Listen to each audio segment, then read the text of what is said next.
Hello दोस्तों, नमस्कार। मैं हूं आपका दोस्त विजय और आज के नए इस वीडियो में आपका बहुत बहुत स्वागत करता हूं। उम्मीद करता हूं कि आपकी तैयारी बहुत अच्छी चल रही होगी।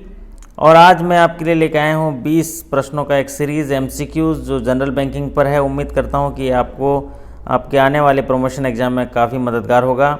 ये वीडियो काफ़ी उपयोगी होने वाला है उन साथियों के लिए जो बैंक में काम करते हैं और क्लरिकल टू ऑफिसर एग्ज़ाम के लिए अप्लाई किए हैं। चलिए तो शुरुआत करते हैं। आज का पहला प्रश्न आपके स्क्रीन पर कुछ इस प्रकार है। Rate of interest given by RBI for cash reserve ratio CRR balance kept by bank. RBI जो कैश रिजर्व रेशियो बैंक रखती हैं उन पर बैंकों को कितना ब्याज देता है। जी हाँ, आपके ऑप्शन है कुछ इस प्रकार: 0%, 3.5%, 5.50%, 6%।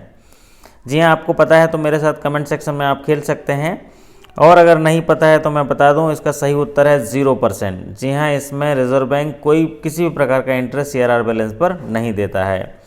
चलिए बढ़ते हैं। सवाल नंबर 2 स्क्रीन पर आपके इस प्रकार है। Under which section and which act the monetary policy committee constituted by the central government to decide the policy interest rate required to achieve the inflation target. कौन से सेक्शन और कौन से एक्ट के माध्यम से जो सेंट्रल गवर्नमेंट है डिसाइड करता है कि मॉनेटरी पॉलिसी कमेटी को बनाया जाए जो इन्फ्लेशन रेट को अचीव करने के लिए इंटरेस्ट रेट जो चाहिए उसके लिए निर्णय लेता है। आपके ऑप्शन कुछ इस प्रकार हैं: 24 of BR act, 24 of RBI act, 45 ZB of RBI act and 42 of BR act. जी हाँ, अगर आपको इसका उत्तर पता है तो आप इस कमेंट सेक्शन में लिख सकते हैं, मेरे साथ खेल सकते हैं, आपकी अच्छी तैयारी हो जाएगी। नहीं तो मैं बता दूं, इसका सही उत्तर है 45 ZB ऑफ RBI एक्ट। जी हाँ, 45 ZB ऑफ RBI एक्ट के अनुसार ये मॉनेटरी पॉलिसी का गठन करने के लिए और रेट डिसाइड करने के लिए गवर्नमेंट को इसमें जिक्र किया गया है। चलिए बढ़ते हैं। सवाल नंबर 3 आपके स्क्रीन पर कुछ इस प्रकार है। Repos shall be undertaken for a minimum period of and maximum period of. Repos जो है वो मिनिमम कितना पीरियड के लिए किया जाता है और मैक्सिमम कितना पीरियड के लिए किया जाता है। और आपके ऑप्शन कुछ इस प्रकार है: minimum 1 day, maximum 1 year, minimum 7 days, maximum 1 year, minimum 14 days, maximum 1 year, minimum 30 days, maximum 1 year. जी हाँ, आपके ऑप्शन कुछ इस प्रकार हैं। अगर आपको इसका उत्तर पता है तो आप टिक लगा सकते हैं मेरे साथ, नहीं तो मैं इसका सही उत्तर बता दूँ। इसका सही उत्तर है मिनिमम 1 डे, मैक्सिमम 1 ईयर। जी हाँ, minimum 1 day and maximum 1 year. Repo shall be undertaken for a minimum period of 1 day, maximum period of 1 year. चलिए बढ़ते हैं। सवाल नंबर 4 आपके स्क्रीन पर कुछ इस प्रकार है। Total number of section under NI act. NI act के अंदर टोटल नंबर ऑफ सेक्शन कितने हैं। आपके ऑप्शन कुछ इस प्रकार हैं: 143, 145, 147, 148। जी हाँ, ये तो बहुत सरल सवाल है। अगर आपको इसका उत्तर पता है तो लिख सकते हैं, नहीं तो मैं बता दूं, इसमें total number of section under NI act 148 है, 148 है, 148। चलिए बढ़ते हैं। सवाल नंबर 5 आपके स्क्रीन पर कुछ इस प्रकार है। Definition of demand draft is given in which section of NI act. जी हाँ, डिमांड ड्राफ्ट की डेफिनेशन NI एक्ट के किस सेक्शन में दी गई है। 81A, 82A, 85A, 86A। जी हाँ, ये तो सब याद करने वाली बात है। अगर आपको याद है तो बता दीजिए, बहुत बहुत बधाई, और नहीं तो याद कर लीजिए। इसका सही उत्तर है 85A। जी हाँ, इसका सही उत्तर है 85A। चलिए बढ़ते हैं। सवाल नंबर 6 आपके स्क्रीन पर कुछ इस प्रकार है। Which of the following is not a negotiable instrument document to title of goods. निम्नलिखित में से कौन नेगोशिएबल इंस्ट्रूमेंट नहीं है। आपके ऑप्शन कुछ इस प्रकार हैं: commercial paper, bill of lading, railway receipt, airway bill. जी हाँ, अगर आपको इसका उत्तर पता है तो मेरे साथ कमेंट सेक्शन में खेल सकते हैं, आपकी अच्छी तैयारी हो जाएगी। नहीं तो मैं बता दूं, इनमें से एयरवे बिल जो है वो नेगोशिएबल इंस्ट्रूमेंट नहीं है। एयरवे बिल जो है नेगोशिएबल इंस्ट्रूमेंट नहीं है, तो इसका सही उत्तर होगा एयरवे बिल। चलिए बढ़ते हैं। सवाल नंबर 7 आपके स्क्रीन पर कुछ इस प्रकार है। Protection to paying banker available under which section of NI act for payment of an instrument where alteration is not apparent. Paying banker जो चेक का पेमेंट करता है उसको प्रोटेक्शन मिलता है NI एक्ट के अंदर अगर इंस्ट्रूमेंट में जो अल्ट्रेशन किया गया है वो ठीक से दिख नहीं रहा है। ये किस धारा के अंदर है NI एक्ट के। आपके ऑप्शन कुछ इस प्रकार हैं: 85, 85(1), 85A, 89। जी हाँ, ये इसका सही उत्तर है 89। Under section 89 of NI act 1881 protection of paying banker है, अल्ट्रेशन अगर नहीं दिख रहा है तो उसके लिए, तो इसका सही उत्तर होगा 89। चलिए बढ़ते हैं सवाल नंबर 8 आपके स्क्रीन पर कुछ इस प्रकार है। Public holiday are declare under which section of N I act. Public holiday are declare under which section of N I act. जो सार्वजनिक अवकाश दिए जाते हैं वो कौन से एनआई एक्ट के अंदर आता है? Section 20, section 21, section 25, section 28। जी हाँ, अगर आपको इसका उत्तर पता है तो बता दीजिए, नहीं तो मैं बता दूं इसका सही उत्तर है अंडर सेक्शन 25। अंडर सेक्शन 25 के तहत पब्लिक हॉलीडे डिक्लेयर किए जाते हैं एनआई एक्ट के। चलिए अब बढ़ते हैं सवाल नंबर 9 आपके स्क्रीन पर कुछ इस प्रकार है। Bank should conduct periodic review of risk categorisation of accounts periodicity being at least once in. Bank जो होता है उनके यहाँ जो खाते संचालित हो रहे हैं उनका रिस्क कैटेगराइजेशन करता है रिस्क मैनेजमेंट के तहत, और इसकी जो अवधि होती है वो कम से कम कितनी होनी चाहिए रिस्क कैटेगराइजेशन को डिसाइड करने के लिए। तो आपके ऑप्शन कुछ इस प्रकार हैं, 3 मंथ, 6 मंथ, 12 मंथ्स, 2 ईयर। जी हाँ, ये KYC से जुड़ा हुआ सवाल है, तो अगर आपको इसका उत्तर पता है तो आप लिख दीजिए, नहीं तो मैं बता दूं ये जो पीरियडिसिटी है being at least once in 6 month, इसका सही उत्तर है 6 मंथ। जी हाँ, इसका सही उत्तर है 6 मंथ में रिस्क कैटेगराइजेशन करते हैं। चलिए अब बढ़ते हैं सवाल नंबर 10 आपके स्क्रीन पर है। Maximum number of partner as per company act. Maximum number of partner as company act आपके ऑप्शन कुछ इस प्रकार है, 7, 50, 100, नो लिमिट। जी हाँ, कंपनी एक्ट में मैक्सिमम नंबर ऑफ पार्टनर जो हैं वो मैक्सिमम जो यहाँ पर है एक्चुअल में वो मैक्सिमम नंबर पार्टनर 100 हो सकते हैं, लेकिन अगर गवर्नमेंट की बात जब आ जाती है, as a government law, force of law आ जाता है तो उसको स्ट्रिक्ट किया गया है 50 तक। जी हाँ, इसका सही उत्तर होगा 50। क्वेश्चन थोड़ा सा अधूरा है, इसमें as per force of government के आधार पर करेंगे तो ये उत्तर होगा 50, तो इसका सही उत्तर है 50। चलिए अब बढ़ते हैं सवाल नंबर 11 आपके स्क्रीन पर कुछ इस प्रकार है। Banks can pay differential interest on SB account above rupees. Bank जो है, जो उनके बचत खाते जमा होते हैं वो कितने रुपए से अधिक पर अलग अलग तरीके से रेट पे कर सकते हैं, और आपके ऑप्शन कुछ इस प्रकार हैं, ₹1 लाख, ₹10 लाख, ₹15 लाख, ₹50 लाख। जी हाँ, इसको मैं बता दूं इसका सही उत्तर है ₹1 लाख। ₹1 लाख एंड अबव अगर डिपॉजिट है तो उसमें डिफरेंशियल रेट इंटरेस्ट रेट पे कर सकते हैं। चलिए बढ़ते हैं सवाल नंबर 12 आपके स्क्रीन पर कुछ इस प्रकार है।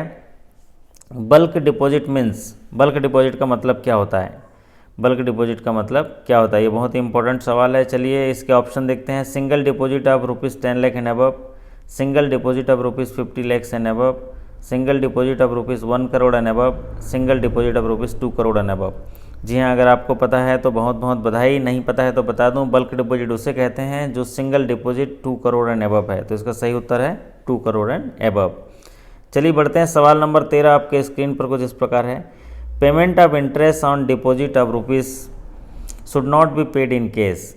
अगर किसी डिपॉजिट पे इंटरेस्ट पेमेंट हो रहा है और उसको कैश में भुगतान करना है तो कितने रुपए तक कैश में भुगतान कर सकते हैं, या कितने रुपए से ऊपर कैश में भुगतान नहीं करना चाहिए, सवाल ये है। तो आपके ऑप्शन है ₹10,000 and above, ₹20,000 and above, ₹40,000 and above, ₹50,000 and above.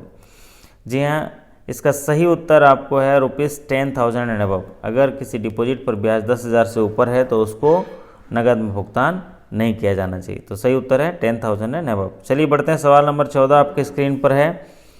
Bank can refuse premature withdrawal of term deposit in respect of deposit of rupees. Bank जो है निम्नलिखित में से कितने रुपए से अधिक के टर्म डिपॉजिट के प्रीमेच्योर विड्रॉल पर मना कर सकता है? आपके ऑप्शन कुछ इस प्रकार हैं।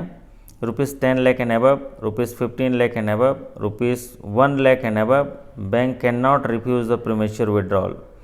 जी हाँ, अगर इसका उत्तर आपको पता है तो आप कमेंट सेक्शन में खेल सकते हैं, नहीं तो मैं बता दूं, बैंक जो है मना कर सकती है प्रीमेच्योर विड्रॉल टर्म डिपॉजिट का अगर वो डिपॉजिट 15 लाख से ज़्यादा हो, तो इसका सही उत्तर होगा 15 lakh and above, 15 lakh and above. चलिए बढ़ते हैं सवाल नंबर 15 आपके स्क्रीन पर कुछ इस प्रकार है। Relationship between A bank and पेई ऑफ ए ड्राफ्ट। यहाँ रिलेशनशिप पूछा गया है, ड्राफ्ट के केस में बैंक और पेई के रिलेशन क्या होंगे? ऑप्शन कुछ इस प्रकार हैं। Debtor and creditor, agent and principal, trustee and beneficiary, creditor and debtor. जी हाँ, ये बड़ा सरल सवाल है, इसका उत्तर ज़रूर आप सभी को आता होगा। आपको आता है तो कमेंट सेक्शन में लिख दीजिए इसका ऑप्शन। जी हाँ, मैं बता दूं इसका सही उत्तर है ट्रस्टी एंड बेनिफिशरी। जी हाँ, डीडी के केस में बैंक ट्रस्टी हो जाता है और पेई जो है बेनिफिशरी हो जाता है। चलिए बढ़ते हैं, सवाल नंबर 16 आपके स्क्रीन पर कुछ इस प्रकार है। Legal audit is applicable for credit exposure rupees above, how much rupees and above. Legal audit जो है करना होता है लोन में कितने रुपए से अधिक के एक्सपोजर पर। आपके ऑप्शन कुछ इस प्रकार हैं, ₹1 crore and above, ₹2 crore and above, ₹5 crore and above and not required. जी हाँ, ये अगर आपको पता है तो आप टिक लगा दीजिए, नहीं तो मैं बता दूं अगर credit exposure 5 crore and above है तो वहाँ लीगल ऑडिट करना अनिवार्य होता है, वहाँ लागू किया जाता है लीगल ऑडिट। तो इसका सही उत्तर होगा 5 करोड़ एंड एबव। चलिए बढ़ते हैं, सवाल नंबर 17 आपके स्क्रीन पर कुछ इस प्रकार है। Maximum advance against share held in dematerialise form. जी हाँ, अगर डीमेटलाइज फॉर्म में शेयर्स हैं तो मैक्सिमम एडवांस कितने दिए जा सकते हैं। आपके ऑप्शन है कुछ इस प्रकार, ₹5 लाख, ₹10 लाख, ₹20 लाख, नो लिमिट। जी हाँ, अगर डीमेटलाइज फॉर्म में शेयर हैं तो मैक्सिमम एडवांस जो हैं वो 20 लाख दे सकते हैं। इसका सही उत्तर होगा 20 लाख। चलिए बढ़ते हैं, सवाल नंबर 18 आपके स्क्रीन पर कुछ इस प्रकार है।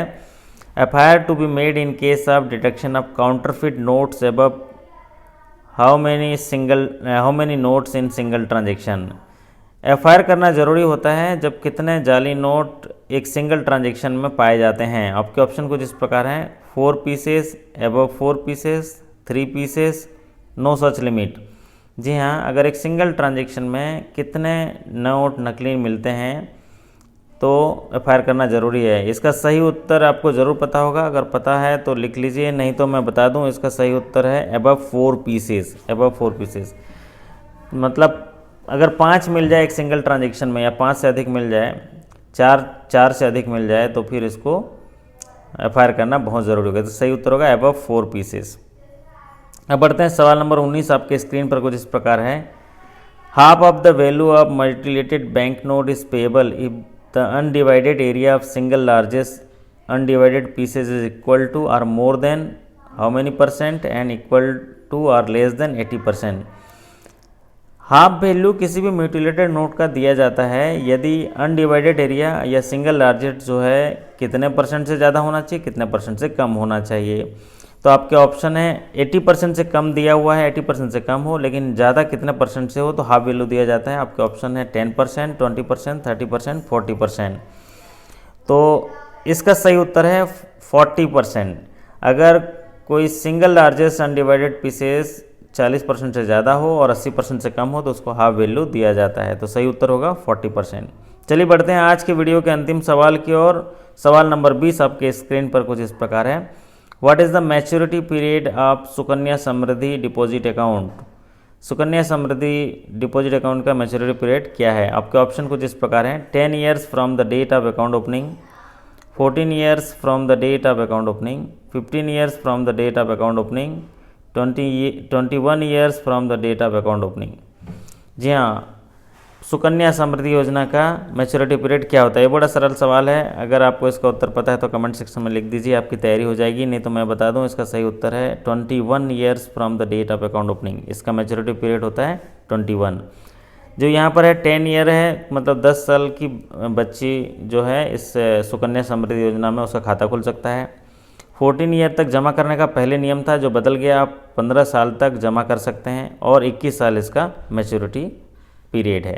तो चलिए दोस्तों, ये थे कुछ 20 सवाल MCQs जो जनरल बैंकिंग पर मैं लाया था। उम्मीद करता हूँ कि ये आपके लिए काफ़ी मददगार होंगे आने वाले एग्ज़ाम में। मैं आप सभी के सफलता की शुभकामनाएं करता हूँ। अगर आपको ये वीडियो अच्छी लगी तो लाइक कर दीजिए और अगर मेरे चैनल में नए आए हैं तो सब्सक्राइब कर लीजिए, क्योंकि मैं ऐसे ही छोटे छोटे वीडियो के माध्यम से आपके लिए मदद करता रहता हूँ और MCQs लाता रहता हूँ। चलिए, इस वीडियो को देखने के लिए आपका पुनः धन्यवाद।